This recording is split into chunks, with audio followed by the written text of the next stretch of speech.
Vous êtes avec nous. Ilya Ponomarev, merci beaucoup d'être avec nous. Évidemment, on sait le rôle important que vous avez joué dans le soutien aux forces russes anti-Poutine qui sont entrées à Belgorod. Vous allez nous dire ce qu'il en est, comment vous regardez la situation du jour. Mais d'abord, écoutez, c'était ce matin à Rostov, de quelle manière Prigojine se vante de tenir la ville de Rostov, d'être en position de force, ce qu'il reste visiblement ce soir, puisqu'il aurait réussi à faire céder en quelque sorte Vladimir Poutine.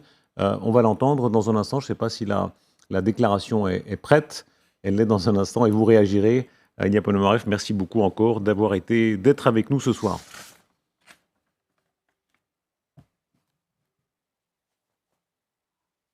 Alors, on n'a pas la déclaration, mais... Eh bien mes amis, la nouvelle période de troubles a officiellement commencé en Russie. Prigojine, à la tête de ses fidèles troupes Wagner, a décidé d'obtenir justice de la seule manière possible dans notre pays, par la force des armes. Je souhaite sincèrement que la mission de Prigojine soit couronnée de succès, car j'ai dit depuis longtemps que le régime sanguinaire du Kremlin ne peut être renversé que d'une seule manière, par un soulèvement armé. Et c'est exactement ce que Prigojine a commencé. Voilà, c'est ici la déclaration de White Rex, un de ceux qui sont entrés en territoire à Belgorod. Ilya Ponomarev, ce soir, est-ce que vous estimez que Prigojine a gagné une manche ?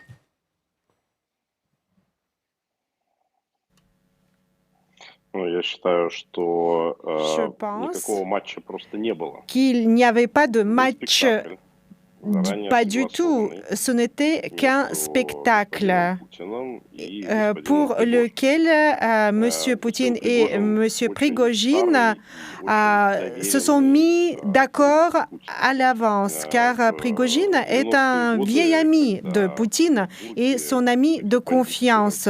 Encore dans les années 1990, quand il y avait des règlements de compte entre les bandes, toute la bande de Poutine se réunissait dans le restaurant de Prigojine, car c'était un lieu vraiment sûr et il savait très bien que Prigojine n'allait pas les dénoncer, n'allait pas les livrer à la police et c'était vraiment un lieu sûr. Cette confiance a une importance et jusqu'au jour d'aujourd'hui, Poutine a des problèmes sérieux avec des élites russes qui ne sont pas contentes de la guerre.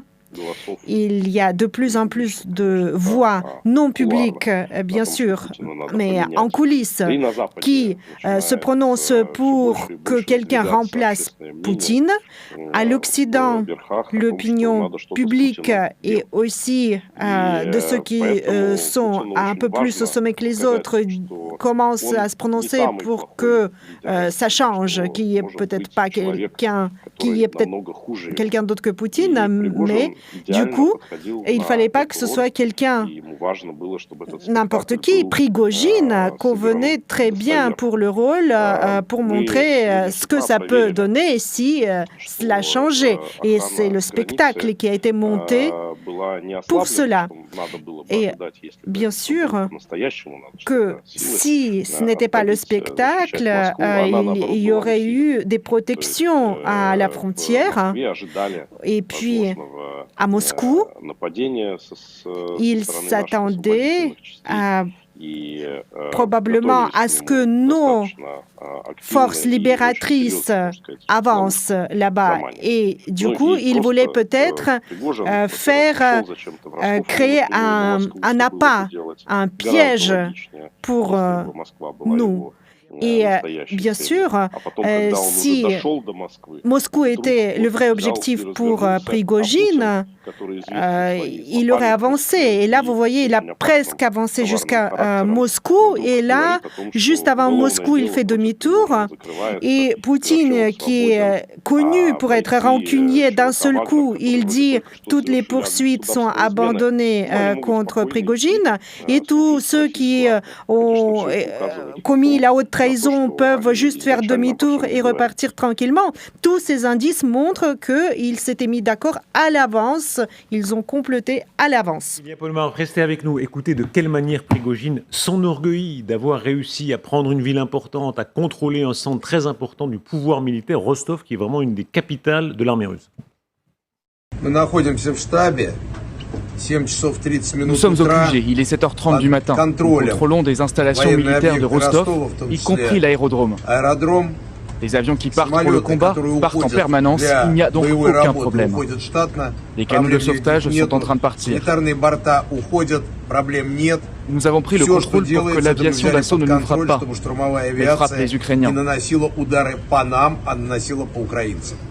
Le QG est en règle, aucun problème, aucun officier n'a été démobilisé. En venant ici, nous avons confirmé beaucoup de choses. Une grande partie du territoire a été perdue. Les soldats tués sont 3 à 4 fois plus nombreux que ce que les documents indiquent. Et ce qui est mobilisé est 10 fois moins que ce qu'on nous dit à la télé. Les pertes sanitaires par jour atteignent parfois 1000 personnes. Il y a les morts, les disparus, les blessés et les soi-disant refusants qui refusent non pas parce qu'ils ont peur, mais comme je l'ai dit, mais parce qu'ils n'ont pas d'issue, pas de munitions, pas de contrôle. Le chef d'état-major a fui dès qu'il a su que nous étions sur le point d'entrer dans le bâtiment. La suite est donc à venir. Voilà, bilan de la journée pour Prigojine. Il a réussi à faire céder en partie Vladimir Poutine. Dans quelles conditions, on verra en quoi. Il tient Rostov, il tient une partie de la situation et il a gagné même en popularité. Est-ce qu'on peut dire que c'est un gagnant de la journée ? J'en suis pas certain. Et encore, pour le dire, il faudrait savoir quels étaient exactement ses objectifs. Et à ce stade, on ne le sait pas. Je ne crois pas qu'on ait assisté non plus à un spectacle. J'imagine que pour quelqu'un comme Ponomarev, qui est un opposant courageux à Poutine, l'idée qu'on puisse considérer Prigojine comme un autre opposant à Poutine est inacceptable. Oui, très grand criminel, il faut rappeler. Il a rasé Bakhmout, il a tué tant de gens. Prigojine est un tueur de masse. C'est un boucher, c'est un tueur de masse. C'est une brute. Donc ça, c'est clair. En revanche, ça n'a pas été un spectacle, ce d'autant moins que Poutine n'a non seulement rien à gagner, mais a beaucoup perdu. Encore une fois, il est fragilisé, il est humilié. Il intervient hier, il décide de mettre au pas Wagner, parce qu'il a eu besoin de Wagner à un certain moment pour mener sa guerre, ce qui était déjà la preuve d'une certaine faiblesse. Il n'en avait probablement plus besoin, il décide de le mettre au pas. Il est défié par Prigojine, il est défié, son socle politique vis-à-vis des Russes est défié. Ce que propose Poutine à la Russie, c'est la stabilité. C'est ça l'offre poutinienne aux Russes, c'est de dire vous n'avez pas de liberté politique, en revanche, avec moi, vous aurez l'enrichissement et la stabilité. Et bien là, il est défié également sur ce plan-là. Donc il est profondément fragilisé dans un système, j'en termine par là, dans un système où prévaut la loi du plus fort. Si Poutine est à cette place, c'est qu'il était considéré comme le plus fort parmi un certain nombre de factions, parfois de factions rivales. Et là, il est fragilisé. Je ne sais pas s'il est très fragilisé ou un peu fragilisé, mais il n'a rien à gagner à cette situation. Donc je ne crois pas un instant que tout ça soit un spectacle. Écoutez comment Poutine ménage les combattants de Wagner. D'abord, ce soir, il gracie en quelque sorte, il est forcé de pardonner, et dans la déclaration même de ce matin où il annonçait des punitions, il ménage une partie des combattants qui, dit-il, sont des héros. Ceux qui libéraient Soledar et d'autres villes du Donbass. Ceux qui ont sacrifié leur vie pour la Russie, pour l'unité du peuple russe. Leur mémoire, leur gloire a été trahie par ceux qui organisent un coup d'État qui peut mener à une guerre civile fratricide. Est-ce qu'on a là, comme le dit Antoine Wittkin, un Poutine qui a perdu son rôle de maître absolu ? Théoriquement, il était lord depuis 23 ans, il détenait le pouvoir suprême et on s'est approché jusqu'à 300 km de sa capitale. Oui, il est affaibli. Excusez-moi, mais il n'est pas battu. Et là, j'encourage à rester quand même très très prudent sur ce qui se passe ce soir, parce que il ne va certainement pas en rester là vis-à-vis de Prigojine. Il a été trop humilié, et donc il peut garder quand même un certain nombre de cartes dans sa main pour reprendre la main. Donc là, il faut absolument qu'il reprenne l'initiative pour bien montrer qu'il reste le maître. Donc on verra bien ce qui va arriver dans les jours qui viennent, mais n'oublions pas, affaibli, il est toujours au pouvoir ce soir. Les blindés ne sont pas montés sur Moscou, et si c'était lui le vainqueur, finalement. Là, j'essaye d'être un peu décalé par rapport à ce que l'on raconte ce soir, mais et si c'était lui le vainqueur ? S'il part vraiment en Biélorussie et qu'il est débarrassé définitivement de Wagner, et si c'était lui ? Il perd quand même un soutien important militaire à Bakhmout, et il le rappelait lui-même. À Bakhmout, c'est Wagner qui a été à l'opération. En Afrique, si vraiment il devait se passer de Prigojine, c'est un problème pour lui. C'est un véritable problème, mais là, le problème était encore plus important parce que quand c'est la survie carrément de son régime qui est en jeu, il n'a pas eu le choix que de trancher le nœud gordien avec Wagner.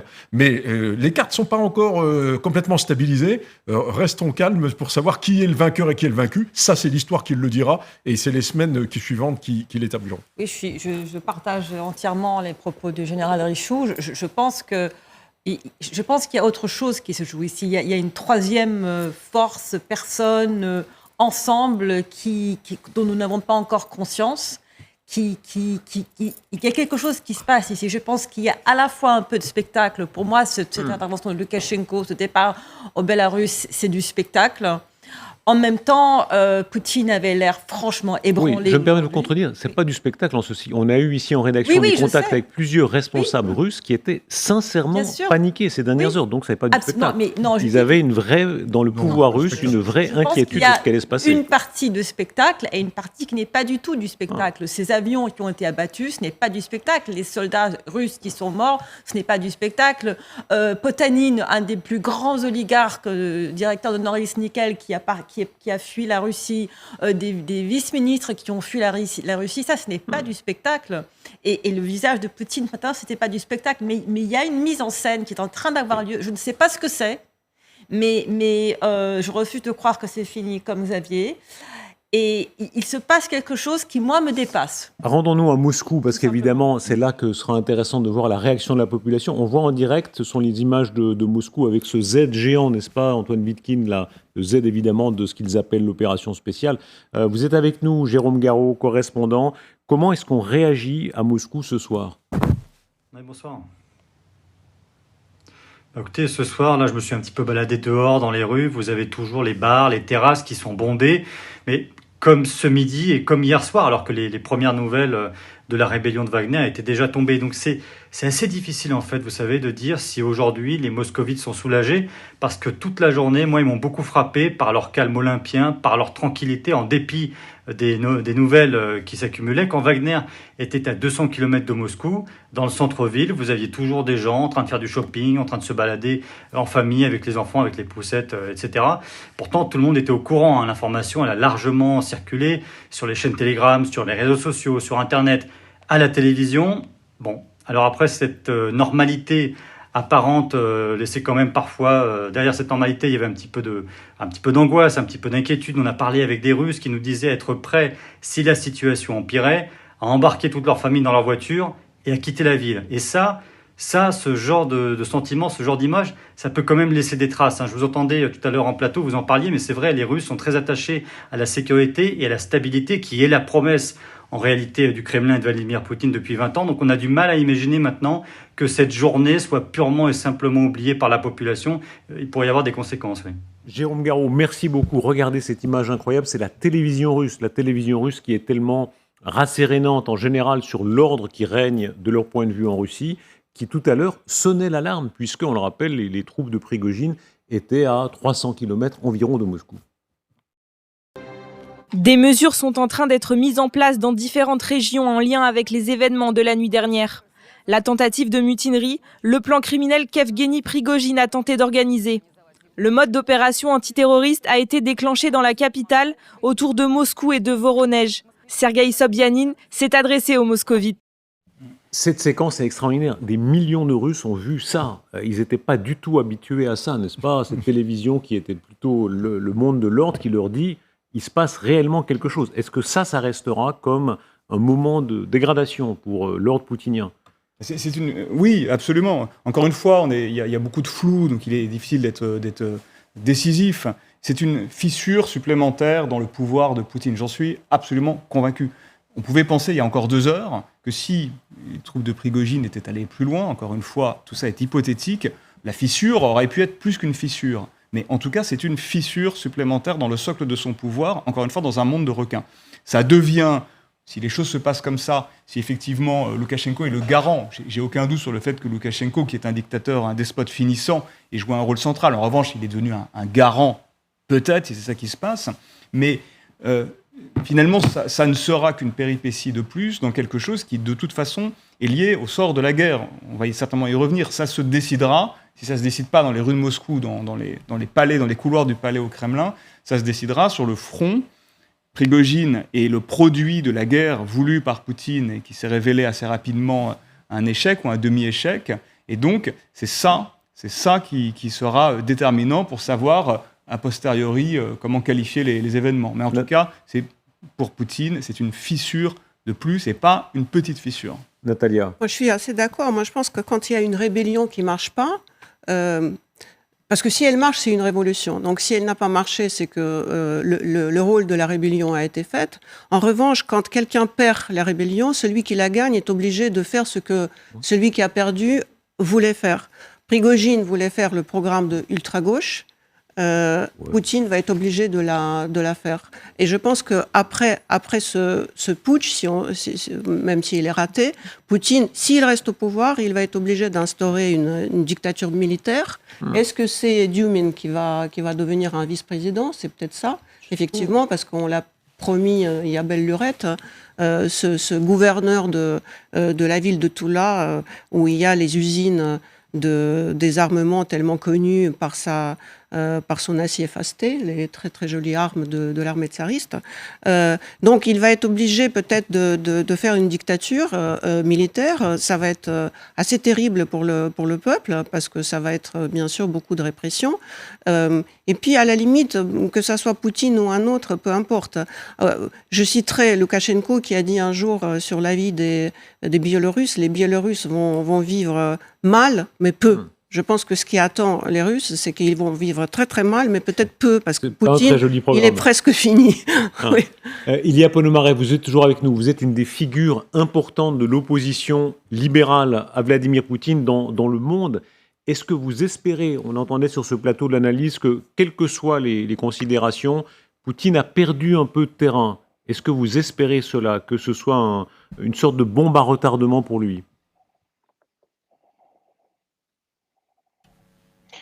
Je pense que la plupart des Russes pensent que Poutine était convaincant, car Poutine et Loukachenko ont arrêté le traître.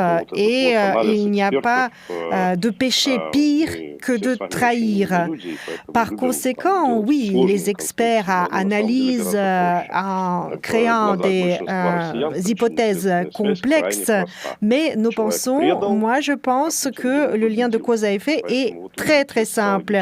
Il y a quelqu'un qui a trahi et Poutine a gagné, il a battu le traître. Et après, la tension et l'inquiétude augmentera, oui, car les gens comprendront que quelque chose ne se déroule pas comme il fallait et que ce n'était pas une opération spéciale, c'était une vraie guerre. Mais Poutine pense qu'après, de toute façon, la tension retombera. Nous, les représentants de la Légion pour la liberté de la Russie, ont tiré une conclusion suivante. Notre compréhension que Moscou est mal protégé et que toutes les troupes sont en Ukraine et qu'il faut avancer et ne pas avoir peur, eh bien, nous avions raison.